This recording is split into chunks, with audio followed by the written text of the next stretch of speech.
ദാമ്പത്യവല്ലരി. രചന സൈനു ഓമി. നിനക്ക് എന്താടാ അവളെയും കൊണ്ട് എവിടേക്കെങ്കിലും ഒന്ന് പോയിക്കൂടെ? ഭക്ഷണം കഴിച്ചുകൊണ്ടിരിക്കെ അടുത്ത് നിൽക്കുന്ന ഉമ്മയുടെ വാക്കുകൾ കേട്ടപ്പോൾ ഞാൻ പിന്നിൽ നിന്നും പ്രത്യേക ശബ്ദം കേട്ട ഭാഗത്തേക്ക് നോക്കി. അവിടെ വാതിൽപ്പടിയിൽ ചാരി നിൽക്കുകയാണ് എൻ്റെ ഭാര്യ. ഞങ്ങൾ രണ്ടുപേരെയും ചേർത്ത് കെട്ടുക വഴി പടച്ചു തമ്പുരാൻ ഒരു തമാശയാണ് കാണിച്ചതെന്ന് എനിക്ക് തോന്നാറുണ്ട്. ചില കാര്യങ്ങളൊക്കെ വിപരീത ബുദ്ധിയിൽ ചിന്തിക്കുന്നവരാണ് ഞങ്ങൾ. ഓഫീസ് വിട്ടാൽ പെട്ടെന്ന് വീടണഞ്ഞ് സ്വസ്ഥമായി എവിടെ ഇരിക്കണമെന്നാണ് എനിക്ക് ആഗ്രഹം. അവൾക്കാണെങ്കിൽ ഊരി ചുറ്റുകയാണ് വേണ്ടത്. ബീച്ചിലും പാർക്കിലുമൊക്കെ അലഞ്ഞ് നടക്കണം. രാത്രി എത്ര തണുപ്പുള്ള സമയത്തും ഫുൾ സ്പീഡിൽ ഫാൻ ഓൺ ചെയ്ത് പുതച്ചു മൂടി കിടക്കണം അവൾക്ക്. എനിക്കാണെങ്കിൽ ചെറിയ തണുപ്പുണ്ടെങ്കിൽ ഫാനിൻ്റെ കാറ്റ് കൊള്ളുന്ന ഇഷ്ടമേ അല്ല. പെണ്ണ് കാണാൻ പോയ സമയത്തും കല്യാണം കഴിഞ്ഞപ്പോഴുമെല്ലാം കാണുന്നവരൊക്കെ പറഞ്ഞു ഇത്ര ചേർച്ചകൾ ഇണകൾ വേറെ കണ്ടിട്ടില്ലെന്ന്. ഒരിക്കലും ഇഷ്ടമില്ലാത്ത കാര്യങ്ങൾ പോലും അവൾക്ക് വേണ്ടി ചെയ്യേണ്ടി വരുന്നില്ല. സങ്കടം ആർക്കാണ് മനസ്സിലാവുക? കാണുന്നവർ നീളവും തടിയും നിറവും ചിരിക്കുന്ന സ്റ്റൈലും മാത്രമേ കാണുകയുള്ളൂ.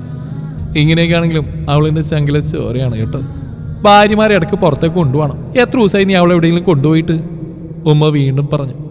മഹദി തീരുമാനിച്ചിറങ്ങിയതാ, ഇനി രക്ഷയില്ല. പുറകിലെ ബലാൽ ഉമ്മയെ കയ്യിലെടുത്താണ്. ഉമ്മയും മകനും കൂടെ മരുമകൾക്ക് നേരെയോ ഭാര്യയും ഭർത്താവും കൂടെ ഉമ്മാക്ക് നേരെ തിരിയാണ് എല്ലായിടത്തും പതിവ്. ഇവിടെ പക്ഷെ മരുമകളും അമ്മായിമ്മ എനിക്കെതിരെ ഒറ്റ കെട്ട. ചിലപ്പോഴൊക്കെ ഉപ്പയും മരുമകൾക്ക് സപ്പോർട്ട് കൊടുക്കും. മക്കളെ പരിപാലിക്കുന്നതിലും പഠിപ്പിക്കുന്നതിലും ഉമ്മയും ഉപ്പയും 100% വിജയമായിരുന്നു. ഞങ്ങൾക്ക് നല്ല ഉപ്പയും ഉമ്മയുമായിരുന്നു അവർ. പക്ഷേ ഒരു ദമ്പതികൾ എന്ന രീതിയിൽ അവരെ കാണാൻ കഴിഞ്ഞിട്ടില്ല ഇതുവരെ. അവരുടെ പൈങ്കിളി സ്നേഹപ്രകടനങ്ങൾ ഞങ്ങൾക്ക് അന്യമാണ്. ആ ഉമ്മയാ എന്നോട് ഭാര്യയും കൊണ്ട് ടൂർ പോകാൻ പറയുന്നത്. രക്ഷയിൽ നിന്ന് മനസ്സിലായ സ്ഥിതിക്ക് ഭക്ഷണം കഴിച്ച് കുളിച്ചു മാറ്റി ഞാൻ അവളെയും കൊണ്ട് ബൈക്കിൽ കയറി പുറപ്പെട്ടു. പിന്നിൽ നിന്ന് എന്നെ തൊട്ടുരുമി കൊച്ചു വർത്തമാനങ്ങളൊക്കെ പറഞ്ഞപ്പോൾ അവളോടുള്ള എൻ്റെ ദേഷ്യമൊക്കെ കുറഞ്ഞു വന്നു. സായാഹ്ന സമയത്ത് കടൽക്കാറ്റേറ്റ് അസ്തമയ സൂര്യനെ നോക്കി സംസാരിച്ചിരിക്കുന്ന അനേക മനുഷ്യർക്കിടയിൽ ഞങ്ങളും ചേർന്നു. പതതുപ്പിക്കൊണ്ട് അടിച്ചു കയറി കരയെ പുണർന്നുകൊണ്ടിരിക്കുന്ന കടലിൻ്റെ വികൃതി ആസ്വദിച്ചുകൊണ്ട് ഞങ്ങൾ ഒത്തിരി സമയം സംസാരിച്ചിരുന്നു. ഇടയ്ക്ക് ഐസ്ക്രീമും ചോളാപ്പുരിയും വാങ്ങി കഴിച്ചു. ഒരേ സ്ഥലത്ത് കുറേ സമയം ഇരുന്ന് മടുത്തപ്പോൾ ഞങ്ങൾ കടലിന് സമാന്തരമായി തീരത്തുകൂടെ നടന്നു. ആളുകളൊക്കെ ഒഴിഞ്ഞുപോയി തുടങ്ങിയിരുന്നു. മണലിൽ നിന്ന് വലിയ പാറക്കല്ലുകൾ ഉയർത്തിവെച്ച സ്ഥലത്തേക്കായിരുന്നിടത്ത് സ്ഥാപിച്ച തലകുത്തി നിൽക്കുന്ന പ്രതിമയ്ക്ക് താഴെ പ്രായമായി തുടങ്ങിയ ദമ്പതികളിൽ നിന്ന് സംസാരിക്കുന്ന കണ്ടപ്പോൾ ഞാൻ അറിയാതെ നിന്നുപോയി. അവർ തങ്ങളുടെ ലോകത്ത് മുഴുകിയിരിക്കുകയാണ്. പുറത്ത് നടക്കുന്നതെന്ന് അവരറിയുന്നതേയില്ല.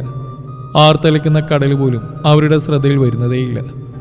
ഇത്ര പ്രായമായിട്ടും ഇത്ര മധുരമായി അവർക്കെങ്ങനെ ദാമ്പത്യം ആസ്വദിക്കാൻ കഴിയുന്നു? അന്തം വീട്ട് കിളിപോയി നിൽക്കുന്ന എന്നെ നോക്കി എന്തേക്കാ എന്ന് ചോദിച്ച ഷമനിയുടെ വായ പൊത്തി ഞാൻ നോക്കുന്നിടത്തേക്ക് ചൂണ്ടുകൾ നീട്ടി. ഉമ്മ എന്ന് വിളിച്ച് അങ്ങോട്ടോടാൻ ശ്രമിച്ച ഷമനിയെ ഞാൻ വിലക്കി. അവരാസ്വദിക്കട്ടെ, അവരുടെ ലോകം അവരാവോളം നുകരട്ടെ. നമുക്ക് വേറെ എവിടെയെങ്കിലും പോകാം ഷമന. അവളെയും കൂട്ടി ബൈക്കിൽ കയറി ഞങ്ങൾ മറ്റൊരു സ്ഥലത്തേക്ക് ഓടിച്ചു പോയി. 25 വർഷം മാതാപിതാക്കളുടെ തണലിൽ ജീവിച്ചിട്ടും അവരെ പൂർണ്ണമായും മനസ്സിലാക്കാൻ എനിക്ക് കഴിഞ്ഞില്ലല്ലോ. തങ്ങളുടെ 5 മക്കൾക്ക് നല്ലൊരു ഉപ്പയും ഉമ്മയും ആകെ വഴി ദമ്പതികളെന്ന ചിത്രം അവർ മക്കളിൽ നിന്ന് മറച്ചു വെക്കുകയായിരുന്നു. അവരുടെ ദാമ്പത്യം പൂർണ്ണ വിജയകരമല്ലെന്ന് ഞാൻ തെറ്റിദ്ധരിച്ചു. എൻ്റെ ഭാര്യയും കൊണ്ട് പുറത്തു പോകാൻ ഉമ്മ പറഞ്ഞപ്പോൾ ഒരു ഭർത്താവെന്ന രീതിയിൽ ഞാൻ ശ്രദ്ധിക്കേണ്ട കാര്യങ്ങൾ ഉപ്പ ഉപദേശിക്കുമ്പോൾ ഇതിനൊക്കെ ഇവർക്ക് എന്താ അവകാശമെന്ന് ഞാൻ മനസ്സിൽ ചോദിച്ചിരുന്നു. പല സ്ഥലങ്ങളിലും കറങ്ങിത്തിരിഞ്ഞ് വീടിന് മുന്നിലെത്തുമ്പോൾ മനസ്സിലെ ചിന്തകൾ നനയിച്ച കണ്ണുകൾ ഞാൻ അമർത്തി തുടച്ചു. ചുണ്ടിലെ ഒരു ചെറുപുഞ്ചിരി തേച്ച് വെച്ചു. ഷമന, അവർ കണ്ട കാര്യം നീ പറയില്ല കേട്ടോ. സന്തോഷത്തോടെ ഞങ്ങൾ സ്വീകരിച്ച് ഉമ്മ കൈപ്പിടിച്ച് അടുക്കളയിലേക്ക് കൊണ്ടുപോയി. ഉമ്മറത്ത് ഒന്നറിയാത്ത പോലെ ഇരിക്കുന്ന വാപ്പയെ കണ്ടപ്പോൾ ഉയർന്നു വന്ന ചിരി ഞാൻ പണിവിട്ട് ഒതുക്കി. ഉമ്മ അടുക്കളയിൽ വിളമ്പി വെച്ച ഭക്ഷണത്തിനടുത്ത് സ്റ്റൂളിൽ ഞങ്ങൾ ഇരുത്തി. കഴിച്ചിട്ട് മതി, ഇനി ബാക്കിയൊക്കെ. പാവം പുറത്തുനിന്ന് വന്ന ഭക്ഷണമൊക്കെ തയ്യാറാക്കി കാത്തു നിൽക്കുകയായിരുന്നു. അടുത്തിരുന്ന് എന്നെ ഒളിഞ്ഞു നോക്കി ഷമനിയോട് കുറച്ചെങ്കിലും കഴിക്കുന്ന ഞാൻ സൂചിപ്പിച്ചു. പുറത്തുനിന്ന് തന്തൂരി റൊട്ടിയുമൊക്കെ കഴിച്ചിരുന്നെങ്കിലും ഞങ്ങൾ കഴിയും പോലെ കഴിച്ചു. സന്തോഷത്തോടെ ചിരിക്കുന്ന ഉമ്മയെ നോക്കി കിടക്കാൻ പോകുന്നതെന്ന് പറഞ്ഞ് മുറിയിലേക്ക് പോയി. അന്ന് ഞങ്ങളുടെ മണിയറയിലെ സംസാരം മുഴുവൻ ഞങ്ങളുടെ മഹതിയായ ഉമ്മയും ഒരു പ്രസ്ഥാനമായ ഉപ്പയും കുറിച്ചായിരുന്നു. തങ്ങളുടെ മക്കൾക്ക് എല്ലാ കാര്യത്തിലും മാതൃകയാക്കാവുന്ന അറ്റമില്ലാത്ത സ്നേഹത്തോടെയും ഉത്തരവാദിത്തോടെയും അവരെ വളർത്തി വലുതാക്കിയ 2 വിജയികളെ പറ്റി.